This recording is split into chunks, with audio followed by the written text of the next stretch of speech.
Bonjour tout le monde, c'est Charles Gravely, pasteur de Students for Christ Bruxelles ici.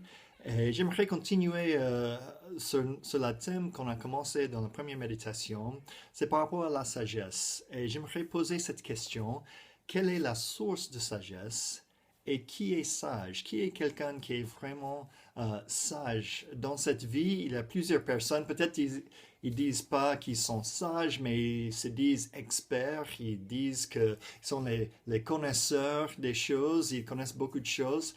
Mais à quoi ressemble vraiment une personne sage? Et je vous propose que la vraie sagesse vient du Saint-Esprit. Le Saint-Esprit est la source suprême de la sagesse pour un chrétien, pour nous guider dans cette vie et aussi pour comprendre les choses de Dieu. On va regarder un passage biblique dans 1 Corinthiens 2, verset 6, 1 Corinthiens 2, verset 6 jusqu'à 11. Je vous invite, si vous avez une Bible, vous pouvez pauser la vidéo et aller chercher la Bible. Dans 1 Corinthiens 2, 6 à 11, il dit ceci. Cependant, c'est une sagesse que nous prêchons parmi les parfaits, sagesse qui n'est pas de ce siècle, ni des chefs de ce siècle, qui vont être réduits à l'impuissance. Nous prêchons la sagesse de Dieu, mystérieuse et cachée, que Dieu, avant les siècles, avait prédestinée pour notre gloire, sagesse qu'aucun des chefs de ce siècle n'a connue, car s'ils avaient connu, ils n'auraient pas crucifié le Seigneur de gloire.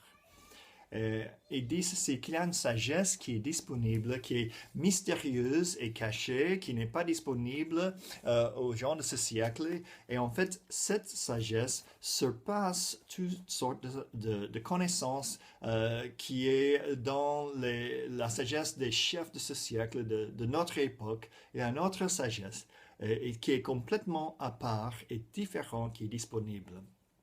Et comme il est écrit, verset 9, il continue. Mais, comme il est écrit, ce sont des choses que l'œil n'a point vues, que l'oreille n'a point entendues, et qui ne sont point montées au cœur de l'homme. Des choses que Dieu a préparées pour ceux qui l'aiment.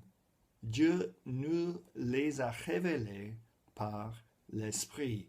Il veut dire ici que la sagesse de Dieu surpasse les capacités d'observation des êtres humains. Si nous sommes dépendants uniquement sur notre capacité humaine d'observer et de capter les choses, on va passer à côté de la sagesse de Dieu parce que ça surpasse ce que l'œil a vu et ce que l'oreille a entendu.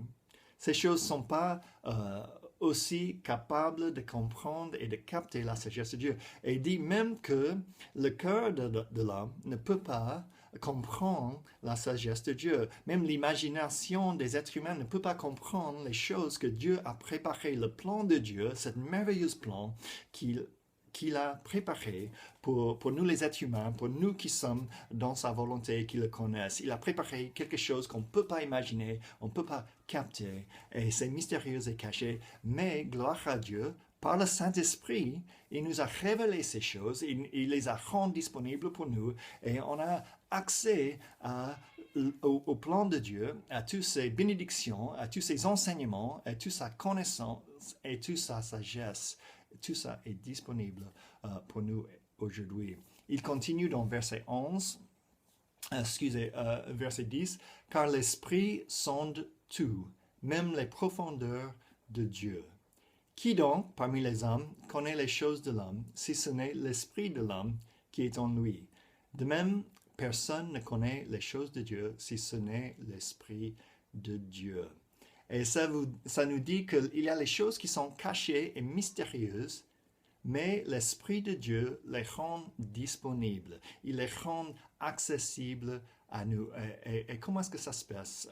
L'apôtre Paul utilise l'exemple d'un être humain. On ne peut pas connaître l'esprit d'un homme. Je ne connais pas l'esprit d'une autre personne. Je ne connais pas l'intérieur de... Même ma femme, avec qui je suis marié depuis 10 ans, je ne connais pas. Il y a certaines choses que je ne comprends pas chez ma femme. Il y a certaines choses que je ne peux pas capter. Par exemple, il y a maintenant, en ce moment, 5 oreillers sur notre lit. Je ne comprends pas Pourquoi est-ce qu'on a tellement d'oreillers sur notre lit? Elle ne comprend pas comment je pourrais ouvrir le frigo et regarde devant moi à la recherche du ketchup et je ne peux pas voir le ketchup qui est à 10 centimètres de mon nez et je ne le vois pas. Elle ne comprend pas ça non plus. Mais ça, ce sont des choses stupides de la vie. Mais encore plus, je ne peux pas comprendre, même dans la relation la plus intime de ma vie, je ne peux pas comprendre les choses qui se passent dans son esprit.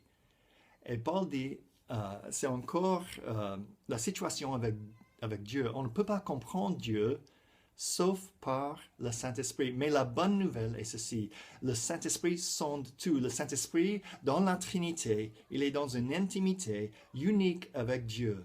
Et il peut sonder tout le plan de Dieu et rendre disponible toutes ces choses pour nous. Nous avons le vue de l'intérieur, nous avons l'inside look dans le plan de Dieu, dans le cœur de Dieu, grâce au Saint-Esprit qui rend accessible, qui rend disponible le timing de Dieu, le plan de Dieu et tout ce que Dieu a pourvu pour nous. Que l'apôtre Paul dit, c'est quelque chose, pas difficile, mais que c'est quelque chose magnifique que Dieu a préparé pour nous et le Saint-Esprit nous montre ces choses et les rend accessibles pour nous. Donc nous allons glorifier son nom et je vous invite de prier, de clôturer ce moment dans une prière. Seigneur Dieu, je te rends toute la gloire et tout l'honneur parce que tu nous as montré ton plan mystérieux et caché. Depuis les siècles, tu as gardé ce plan, mais maintenant, par le Saint-Esprit, c'est disponible. Nous pouvons être